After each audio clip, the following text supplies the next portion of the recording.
PM సూర్య గారి మీద elaborated discussion జరిగింది. ఇది చాలా ఇంపార్టెంట్. ఇది ప్రతి ఒక్కరు ఈరోజు నేను దీంట్లో మీ ప్రెస్ మీట్లో చెప్తున్నానంటే రాబో కాలంలో ఈ యొక్క కరెంటు సంబంధంగా మనకున్న ఎక్స్పెండిచర్ని తగ్గించుకోవాలంటే పిఎం సూర్య గారి ద్వారా ప్రజల దగ్గరలోకి ఈ యొక్క విద్యుత్ని తీసుకుపోతున్నారు, సోలార్ ఎనర్జీని తీసుకొని వస్తున్నారు. దాని మీద సబ్సిడీస్లు ఉన్నాయి.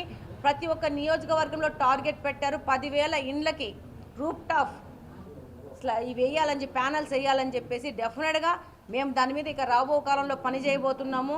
ఈరోజు మనం ఇన్వెస్ట్ చేసుకొని పెట్టుకుంటే ఇక రేపు 25 సంవత్సరాలు 30 సంవత్సరాల వరకు మనకు కరెంటుకు డబ్బులు పే చేయాల్సిన అవసరం ఉండదు.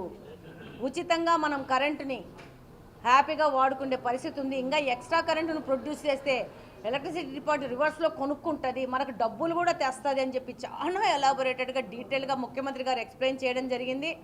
మేము కూడా చెప్పాము, ఫస్ట్ మా ఇండ్ల మీదనే వేయించుకుంటాం మేము సోలార్ ప్యానల్స్, మేము ఆదర్శంగా ముందుకెళ్తాము, మా ఇండ్ల మీద వేయించుకొని చెప్పేసి మేము కూడా ఆయనకి చెప్పడం జరిగింది. డెఫినెట్గా మీరు మీడియా కూడా సూర్య గారి ద్వారా ఎలా ప్రజలు దీని మీద ప్రయోజనాత్మకం ఉంటుంది, లాభం ఎలా పడతారని పెద్ద ఎత్తున తీసుకుపోవాల్సిన అవసరం ఉంది. మీలో కూడా ఎవరైనా ఇంట్రెస్ట్ ఉంటే డెఫినెట్గా సబ్సిడీ అనేది ఇప్పుడు ఉంది.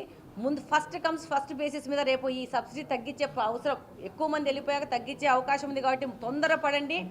భారతదేశంలో మొత్తం మీద ఆంధ్రప్రదేశ్ దీని యొక్క అడ్వాంటేజ్ తీసుకోవాలా, దాంట్లో ప్రథమ స్థానంలో ఉండాలని చెప్పేసి మన ముఖ్యమంత్రి గారు ఒక పిలుపునివ్వడం జరిగింది. ఎవరున్నా మన నియోజకవర్గంలో ముందుకు వస్తే దానికి సంబంధించిన కార్యక్రమాలు ముందుకు పోవడం జరుగుతుంది. వాళ్ళకి ఇక్కడ రాజకీయంగా ఇక్కడ ప్రతినిధులం కాబట్టి వాళ్ళకి ఆ విధంగా హెల్ప్ చేయడానికి కూడా ముందుకెళ్తామని తెలియజేస్తున్నాను. అలాగనే చివరిగా కడప నగరానికి ఏ విధంగా గెలిపిస్తే మేము సమస్యల మీద పోరాడతాము, నీటి సమస్య డ్రైనేజ్ సమస్య మీద పోరాడతామని చెప్పాము. ఆ విధంగానే గెలిచిన రోజు నుంచి ఏ విధమైన అవకాశం తీసుకోకుండా ముందుకెళ్ళి పనిచేస్తున్నాం. అందులో భాగంగా ప్రతి ఒక్క వారానికి 2 రోజులు మన కడప స్వచ్ఛ కడప అని చెప్పేసి ప్రోగ్రాం, మా సొంత ప్రోగ్రాం కడప నియోజకవర్గానికి సంబంధించిన ప్రోగ్రాంతో ముందుకెళ్తున్నాం. అందులో భాగంగా ప్రతి ఒక్క డివిజన్లో వారానికి 2 డివిజన్లు మేమే సొంతంగా 6 గంటల నుంచి 10 గంటల వరకు తిరిగి అక్కడ ఉన్న సమస్యలు తెలుసుకొని అప్పటికప్పుడు అధికారులతో ఆ సమస్యల పరిష్కార దిశగా వాళ్ళని ముందుకు ప్రోత్సహించి ముందుకు తీసుకెళ్ళి మళ్ళీ 3-4 రోజుల్లో ఆ సమస్యలు పరిష్కరించారా లేదని రివర్స్ మనము ఫీడ్బ్యాక్ కూడా తీసుకొని సమస్య పరిష్కరించలేని ప్రాబ్లమ్స్ ఎందుకు పరిష్కరించలేకపోయినామని చెప్పేసి మళ్ళీ రివ్యూ చేసి వాటిని ఎలా పరిష్కరించాలనేది ముందుకెళ్తున్నాము. అలానే కాకుండా మనం ఎలక్షన్స్లో చెప్పినాము షామిరియా బ్రిడ్జ్, లా కాలేజ్ బ్రిడ్జ్ మేము వేస్తాము అని చెప్పాను. అది మా వాగ్దానము. దానికి ఈరోజు కూడా కట్టుబడే ఉన్నాము. దాంట్లో ఈ డిలే జరగడానికి కారణం ఏంటి అని అంటే గత ప్రభుత్వంలోని పాలకులు టెంకాయలు కొట్టారే కానీ దాన్ని ఏంటి దాంట్లో వర్క్ ప్రోగ్రెస్ ఎంత ఉందనేది ఏమీ గమనించాల. మేము కూడా టెండర్లు అయిపోయినాయి కదా, అగ్రిమెంట్లు అయిపోయినాయి కదా, వెంటనే మనం పనులు మొదలు పెట్టేస్తాం కదా అన్న ఉద్దేశంతో మేము కూడా చాలా ఉత్సాహంగా పోయి చూస్తే 0 వర్క్. గవర్నమెంట్ పాలసీ ప్రకారం 25%కే తక్కువ ఎగ్జిక్యూట్ అయిన వర్కులన్నీ క్యాన్సిల్ చేయమన్నారు. అందులో ఇది కూడా ఉంది. ఈరోజు మనము ఈ యొక్క షామిరియా బ్రిడ్జ్, లా కాలేజ్ బ్రిడ్జ్ పూర్తి చేస్తామన్నాం, దానికి కట్టుబడి ఉన్నామని మళ్ళొకసారి చెప్తున్నాం. అందులో భాగంగానే గెలిచిన నాటి నుంచి ఈ యొక్క ఇది ఒక విషయము తెలిసినాక మళ్ళా కొత్త ప్రపోజల్స్ పెట్టి కొత్తగా మళ్ళా ముఖ్యమంత్రి గారి దగ్గర నుంచి పర్మిషన్ తీసుకొని ప్రతి ఒక్క డిపార్ట్మెంట్, ఫైనాన్స్ డిపార్ట్మెంట్, అన్ని డిపార్ట్మెంట్లో నుంచి ముందుకు తీసుకొని వచ్చేసేసి రెవెన్యూ డిపార్ట్మెంట్ నుంచి అందరి దగ్గర నుంచి మళ్ళీ తీసుకొని వచ్చి మళ్ళీ ముఖ్యమంత్రి గారి దగ్గరకు వచ్చేసింది. ఫైల్ రౌండ్ తిరిగేసేసి దగ్గరలో ఆ యొక్క 2 కార్యక్రమాల మీద క్లియరెన్స్ వచ్చేస్తుంది, టెండర్లు జరుగుతాయి. వాటిని పూర్తి చేసి అవి శ్రీనివాసరెడ్డి గారి యొక్క ప్రామిస్ దాన్ని నిలబెట్టడం అయితే జరిగి తీరుతుంది. అందులో వెనక్కిపోయేది లేదు.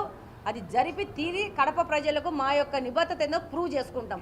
దాంతోపాటు 22 స్ట్రోమ్ వాటర్ డ్రైన్స్ కూడా వీళ్ళు పూర్తి చేయలేక మందకొడికగా జరిపారు. దాన్ని కూడా మళ్ళీ సపరేట్గా ఫైనాన్షియల్ క్లియరెన్స్ తెప్పించేసి ఎందుకంటే చాలా ఇంపార్టెంట్ డ్రైన్స్, ఆ డ్రైన్స్ చేసుకుంటేనే మన కడప సురక్షితంగా ఉంటుంది. కాబట్టి దాని మీద కూడా అంతే కట్టుబడి ఉన్నాం. ఆ డ్రైన్స్ను కూడా ప్రాపర్గా తీసుకుపోతున్నాము. అలాగనే ఎలాగ నీళ్ళ సమస్య ఉందో ఆ నీళ్ళ సమస్య మీద కూడా పోరాడుతున్నాము. దానికి సంబంధించిన ప్రాజెక్టుల మీద కూడా కంప్లీట్గా రివ్యూ చేస్తూ ప్రతి ఒక్క నెలకు 1-2 సార్లు పోయేసి సీఎంఓలో మన ఫైల్స్ ఎక్కడున్నాయి, ఏమున్నాయి, వాటిని కావాలా, వాటిని చేసుకోవాలా, మాకు నీళ్లు లేవు. నేను ఒకటే అడుగుతున్నాను హాల్లో, మేమేం అడగట్లేదు మిమ్మల్ని. మాకు నీళ్ళ ప్రాబ్లం ఉంది. మాది అర్బన్ కాబట్టి మాకు ఎక్కువ మంది ప్రజలు ఉన్నారు ఇక్కడ చిన్న ఏరియాలో. కాబట్టి మాకు సమస్యలు ఏంటి? కాలువ సమస్యలు, నీళ్ళ సమస్యలు. వీటి రెండింటిని క్లియర్ చేస్తే మేము మా యొక్క లైఫ్ స్టైల్ పెరుగుతుంది, మా దగ్గర ఆపర్చునిటీస్ పెరుగుతాయని చెప్పి ముందుకెళ్తున్నాము. అదే ప్రతి ఒక్కసారి ముఖ్యమంత్రి గారి దగ్గర పోయినా, మంత్రుల దగ్గరికి పోయినా నేను అడుగుతున్నాను, అన్న మేమేం అడుగుతున్నాం, మాకు మంచినీళ్ళు ఒకటి ఇవ్వండి చాలని చెప్పి. అదేవిధంగా వాళ్ళని అడగడమే కాదు, అందుకు సంబంధించిన పనులు ఏమన్నా ఉంటే ఫైల్స్ తీసుకుపోవడం కానీ, ప్రపోజల్స్ పెట్టడం కానీ, దాని మీద కూడా చిన్న క్లర్క్ లెవెల్లో పనిచేస్తున్నాం.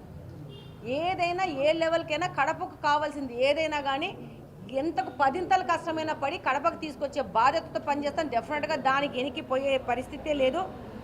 అలాగనే ఎవరు ఏమి మాట్లాడినా ఏవి పట్టించుకునే లేదు. కడప అభివృద్ధే ప్రధాన లక్ష్యంతో ముందుకెళ్ళి పనిచేస్తాము. అధ్యక్షుడు శ్రీనివాసరెడ్డి గారి ఫుల్ సపోర్ట్ నాకుంది. ఆయన నా భర్త అవడం వల్లనో, అధ్యక్షులు అవడం వల్లనో, పోలిట్ బ్యూరో మెంబర్ అవడం వల్లనో కంప్లీట్గా ఈ సిస్టమ్ ఎలా రన్ చేయాలో, ఎక్కడెక్కడి నుంచి పోవాలనే దాని మీద కంప్లీట్గా శ్రీనివాసరెడ్డి గారి యొక్క సపోర్ట్ నాకు ఉంది. కాబట్టి ఇంత తొందరగా ముందుకెళ్తున్నాము. ప్రతి ఒక్క చోట సాల్వ్ చేసుకుంటే సమస్యలు ముందుకెళ్తున్నాము. అలానే కడపని ఒక ఫేస్ లిఫ్ట్ చేసేసి ప్రజలకు తీసుకొచ్చే బాధ్యతతో పనిచేస్తామని ఈ సందర్భంగా తెలియజేస్తున్నాను.